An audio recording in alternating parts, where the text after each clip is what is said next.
Hello everybody! Welcome back to Let's Play Dark Souls. You'll notice I've changed my armor a little bit. Got the sweet flower pasties on the Smo's armor. I'm sorry to say this is actually going to be the final episode of the Dark Souls Let's Play, and that's not totally accurate. It's going to be the final story-based episode of the Dark Souls Let's Play. But the good news about that is it's going to be rather triumphant as we are fighting the final boss. So we're going to enter the Kiln of the First Flame. One thing I should notice before we get started is I am doing post-commentary on this, so unfortunately for you guys, I already know the outcome. But the reasons for me doing post-commentary here are hopefully going to become readily apparent once you actually see this boss fight. So the reason I put on Smo's armor is I believe it's the tankiest armor that I have. And, you know, the enemies that we face in Kiln of the First Flame, not particularly difficult, but the boss himself is gonna get hits in, and there's basically no way for us to do anything about that, except to mitigate the damage that we're gonna take. So I'm not gonna go into this fight with my Wanderer set going, let's put it that way. Now, all of the enemies we fight here are Black Knights, but on the bright side there's only 5 of them.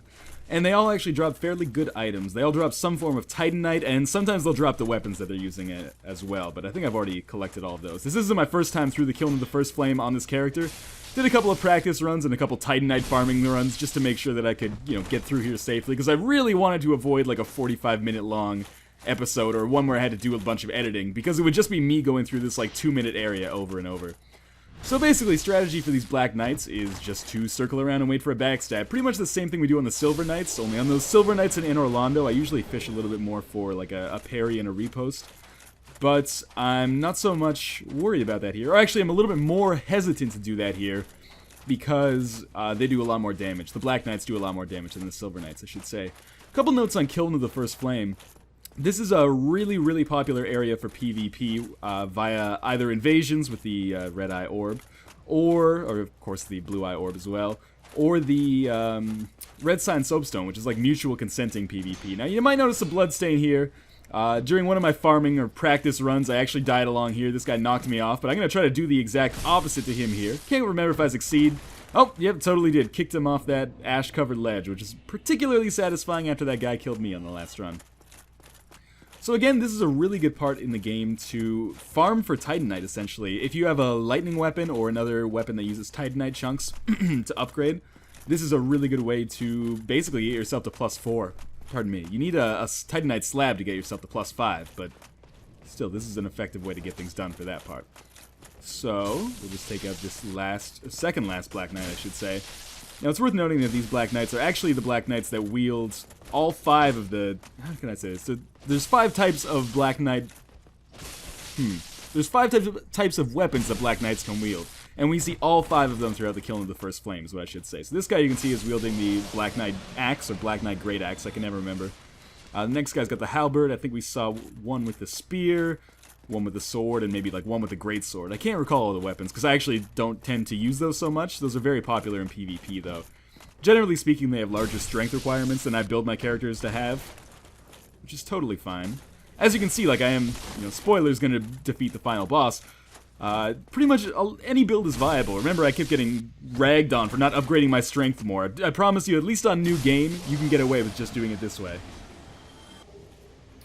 So, we are going to now enter the fight against Gwyn, which is actually one of the hardest boss fights in the game. And I know I say that about all the bosses, but this one, seriously, may actually be the hardest boss fight in the game, even though I usually die less on it than I do during Bed of Chaos.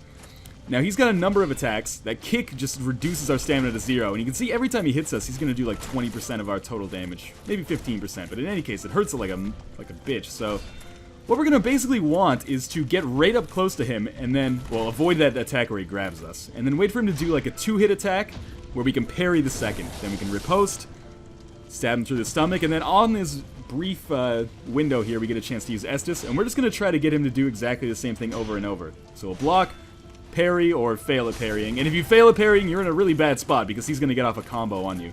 Name of the game in the fight versus Gwyn is absolutely stamina management, because he can easily eat your stamina, and if you try to run away, he's just going to chase you down and kill you, essentially. So you're going to have to get off about, you know, maybe 10 good parries and riposts.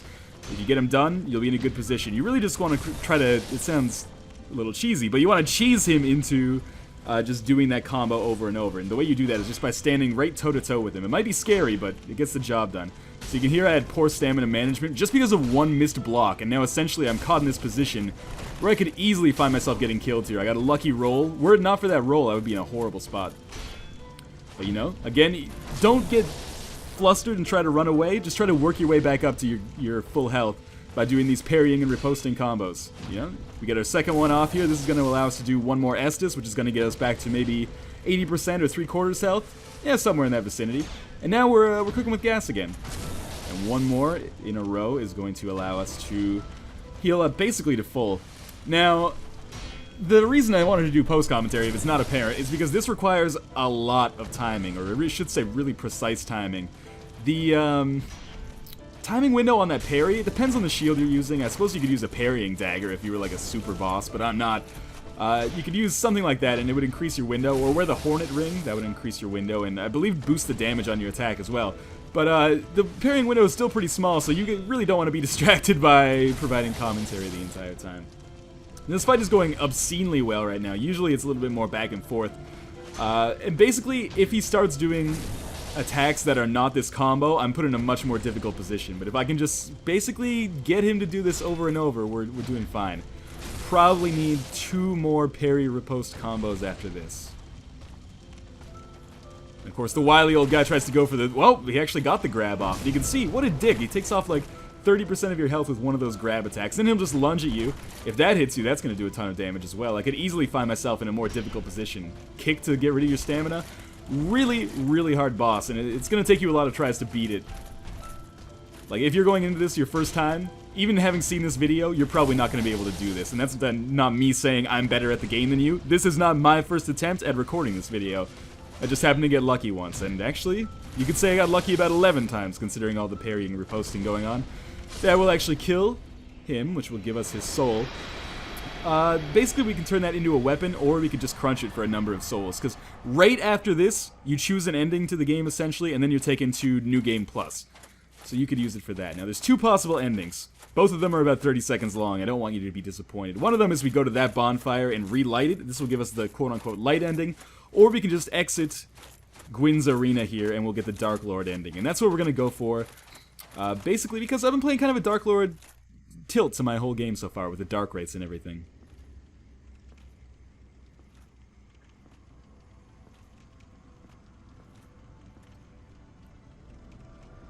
My lord, bless thy safe return.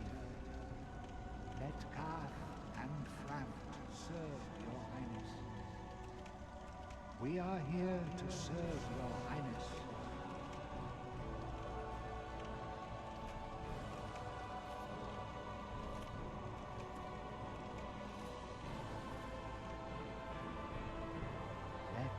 True dark be cast upon the world.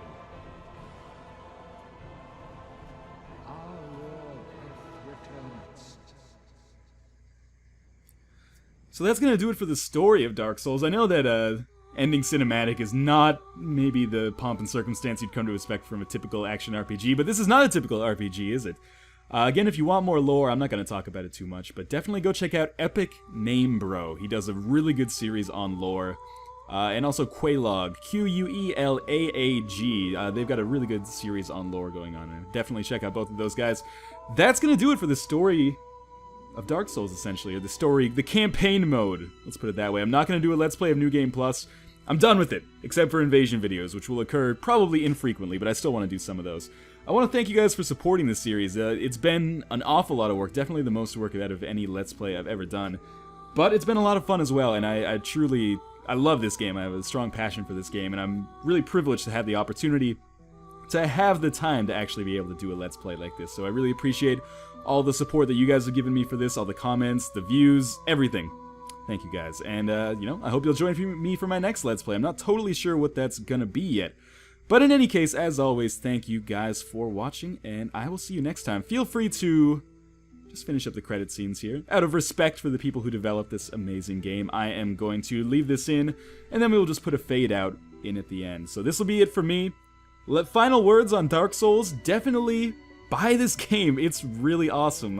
As I watch this here, just waiting until I'm essentially going to play it through again myself, and it will not be long. As always, thank you guys for watching, and I will see you next time.